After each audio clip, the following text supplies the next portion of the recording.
મહાનગરપાલિકા સુરતની કાપોદ્રા પોલીસે દેશી હાથ બનાવટના કટ્ટા અને જીવતા કારતૂસ સાથે 3 ઈસમોને ઝડપી પાડ્યા છે।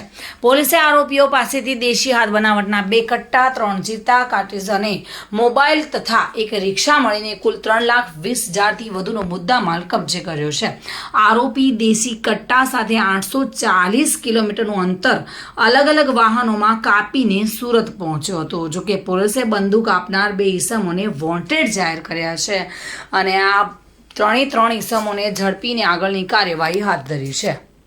અનુપમસિંહ ગેહલોત સાહેબ સુરત શહેરના હોય સુરત શહેરની અંદર ગેરકાયદેસર પ્રવૃત્તિઓ થતી અટકાવવા માટે આપેલી સૂચના અને માર્ગદર્શન મુજબ સરથાણા પોલીસ સ્ટેશનના પોલીસ ઇન્સ્પેક્ટર શ્રી એમ.ડી. ઝાલા નાઓને મળેલ બાતમી આધારે સર્વેલન્સ સ્ટાફના પીએસઆઈ શ્રી એમ.જી. લીંબોલા તથા સર્વેલન્સ સ્ટાફના અન્ય પોલીસ માણસો આજરોજ વાહન ચેકિંગમાં હતા। તે દરમિયાન તેઓએ બાતમી હકીકતના આધારે પરપ્રાંતીય વિદેશી દારૂનો જથ્થો ભરીને આવતા એક ટેમ્પાને પકડી પાડેલ છે અને પરપ્રાંતીય બનાવટની દારૂની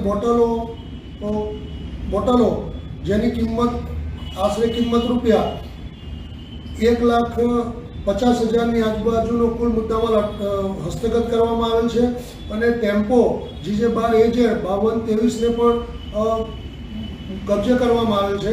આ ગુનાના કામે એક આરોપીની અટકાયત કરવામાં। સુનિલ ગાંજાવાલા સાથે bureau report, today Gujarati news.